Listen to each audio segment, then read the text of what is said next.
Yo, what's up guys, welcome back. So next match, Cross-Banlist Cup. We have two older decks here today versus each other. So first of all, we have Satellarknights. So Satellarknights, I changed up the deck list. Again, thanks a lot for the suggestions. It's going to take on windups. Again, windups post, I believe, is it their first ban list? I think so. You know, when Zen Mighty was put to 1, but nonetheless the deck was still ridiculous because of Shockmaster and, you know, wind-up magician shenanigans. The thing though is that this particular list was, I believe, the first place deck list from the UK Nationals back in 2015 by Oliver Newton. Again, correct me if I'm wrong.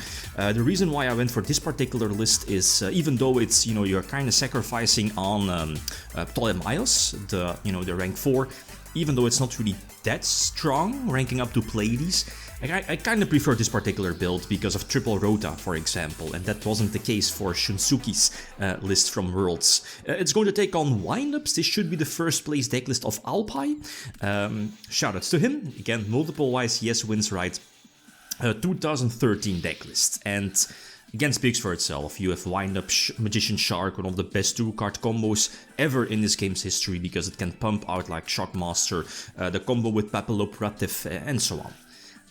You know, basically post their ban list with sadly only one Zen Mighty. So which deck has the advantage? I believe most people kind of voted for Wind-Ups. I could see why.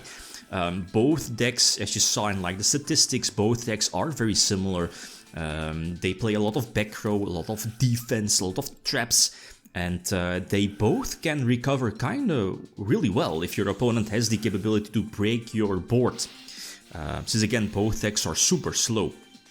Although, I feel that windups should have the slight advantage over tellers. Tellers have like a lot of multiple, you know, card combos. Well, no, it's actually really linear. I mean, you have normal summon Deneb.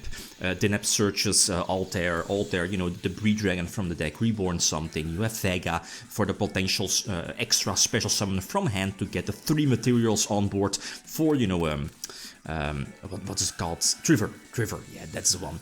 You know, bounce back everything and kind of reuse your Oasis, Call of the Haunted, Fiendish Chains, you know, those cards. So that's definitely a big strength for Satellarknights, but I feel that windups have the slight advantage because of the multiple 1-card even, 1-card / 2-card combos. I mean, okay, 1-card as a normal summon Tour Guide or Red for Zen Mighty, and you know, you can go from there.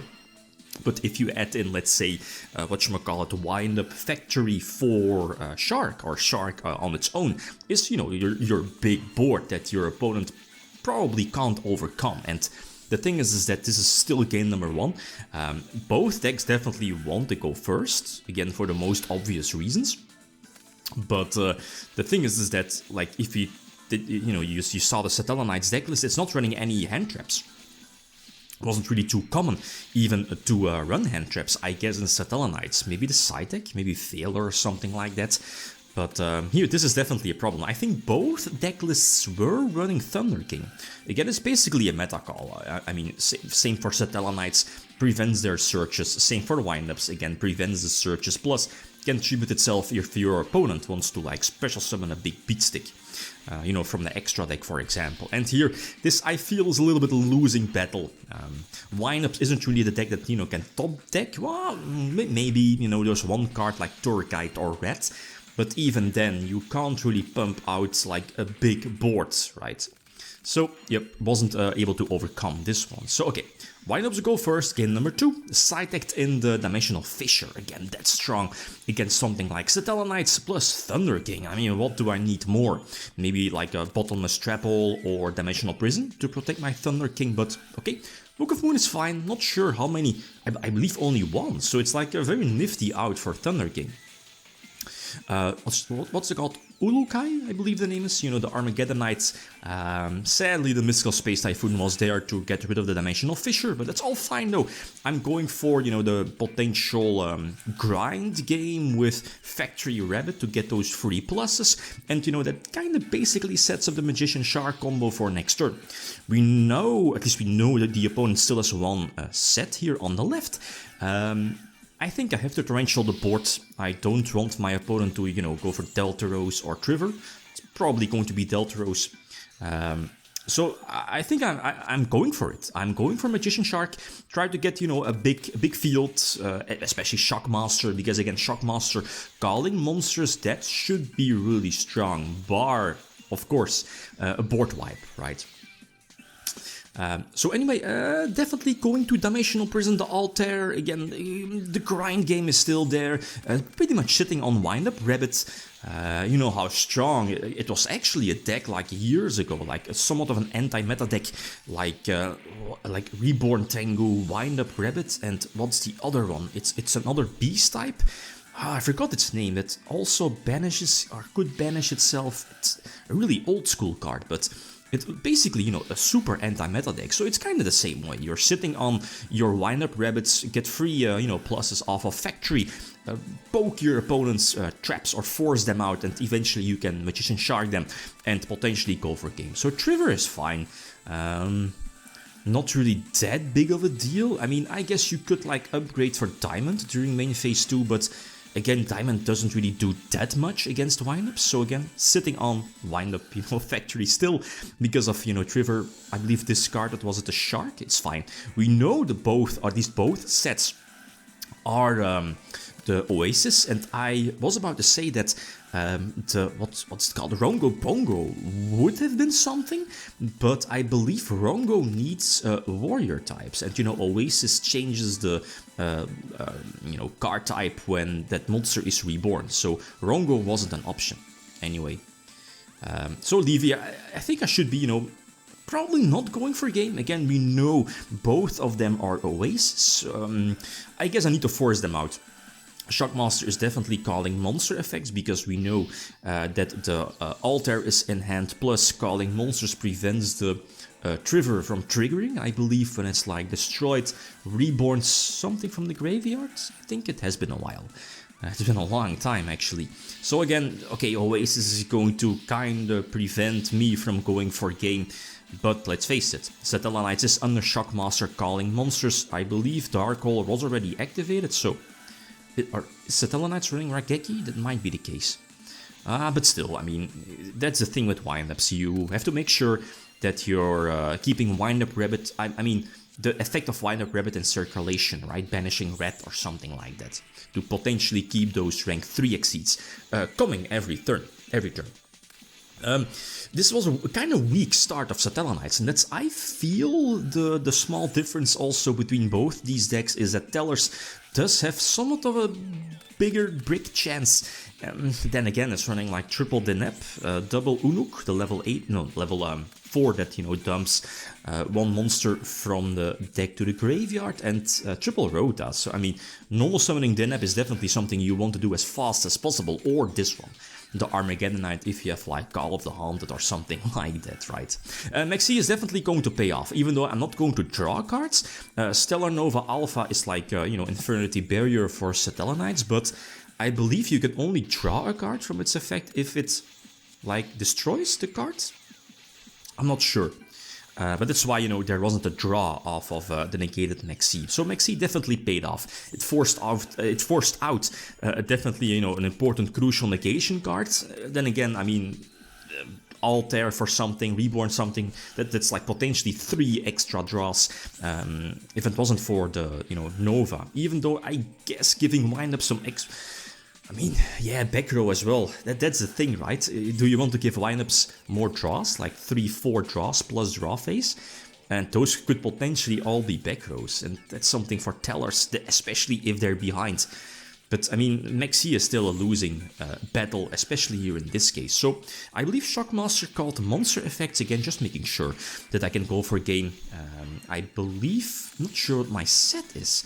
Oh, I think it's Torrential Tribute, so I guess, I don't know, maybe I should have called traps, you know, just making sure that Shockmaster survives. Again, all the battle traps. I mean, Fiendish Chains are also there, so whatever. It's not going to matter too much. Failure is definitely a nice top deck, so that makes me, if I'm not able to go for game here, the thing is that Tiras is not in the extra deck, so going for the Utopia, again, the standard place we've seen before. Levier is another extender, Giga, brilliant for, you know, the extra attack boost, and this is going to be game? No, okay, Oasis, but again, Okay, Deneb is going to get reborn or probably... Well, no, the thing is that, okay, Valor is there for a potential Altair top deck. You know, you don't want to get excited Knights. That's the problem, or could be a problem. So, Valor is there for pretty much GG, right? Okay, so game number 4. Yep, so go second. And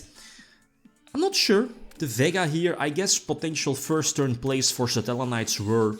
Well, like, the Shunsuke's list was like, what is it called? The Constellar one, you know, attach something from the extra deck, potentially rank up or exceed during your opponent's turn, but this build is not running that. I guess it's fine though, since Bujin, what is it called, Tsukuyomi is there. But then again, I mean, are you really going to Tsukuyomi a hand of 2 cards? I don't know. Then again, you really want to draw those back rows, so it's give or take.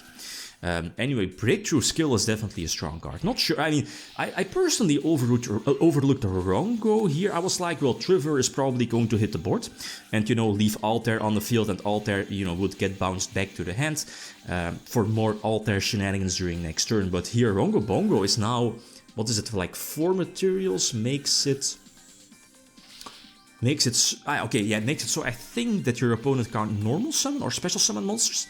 I can set. And 3 materials is, I believe, it's unaffected by card effects. So, okay, I do have some outs. Again, the grind game is there, and I think my set is a Book of Moon, so it's fine though.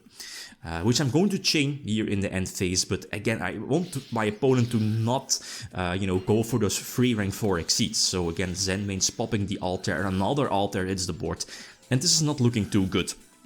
Vega giving the, you know, the 3rd monster, the 3rd level 4 on the field, and that, you know, just screams, I guess, for Trevor. And I think, or am I overlooking something? No, Altair was used, so I guess, you know, you could go for Delta Rose, but I believe only Satellarknights monsters can attack, right? Yeah, that's the thing. Unless, of course, your Rongo had more materials, so it, you know, would have been unaffected by other card effects. So anyway, long story short, not going to win this one. So again, another potential 3-2 here. Someone mentioned it in one of the previous videos, is that all matches for now went into 3-2. I feel that's more logical, since like at least the way how the groups are ordered, like most of the decks are very similar, you know, with their times and their history. But again, like in the next round batches of duels, the you know, the timeline or the years between these decks will be much bigger. So who knows? But for now, I'm definitely happy with this. So, okay, again, game number 5 is going to be a super grind game. Maybe the Wind-Up Rabbit would have been the better move over another rank 3 exceeds. Then again, Zenmain's put some pressure on anti-meta decks as well, right? Your opponent, and then that's something I want to do here now, is force out a lot of those back rows. And double breakthrough, it's fine, okay, it does negate, like, Magician, it's eventually going to negate, or could negate Zenmains as well, so again, that's also important. But this Solemn Judgment kinda seals the deal. It prevents the Altair, you know, Deneb loop circulation from going through. And if it wasn't for Valor, this definitely would have been game. But nope, Valor is there, and I don't have any other options. I'm not sure what my other set is. Is it like a battle trap? I believe it's a prison. Not sure though. Probably would have activated it here, so it might be a Typhoon. Again, can't remember. There is the prison. So again, I can just attack over Vega, so I'm in a very good position. If my opponent like top decks like a big Beatstick, Thunder King, or whatever, Zenmains is still there for the potential pop. Plus prison as well to, you know, force out my opponent's, well, at least get rid of their big Beatstick. So this was a match that, you know, definitely went back and forth really well. Another 3-2. This case in case of, you know, Wind-Ups taking the win over Tellers, but it was really, really close. Next matchup, again, bottom part, so the more broken decks. We have a Dark Matter deck, Dark Matter versus Domain. I don't know, I mean, it could go either way. Domain, higher brick chance versus Dark Matter, the deck, but still, I feel that Dark Matter might have the slight advantage here. So again, feel free to leave your predictions. Okay, guys, that's it. Thanks for watching. Feel free to leave a card or a like if you enjoyed the video. Beatum signing out. Peace.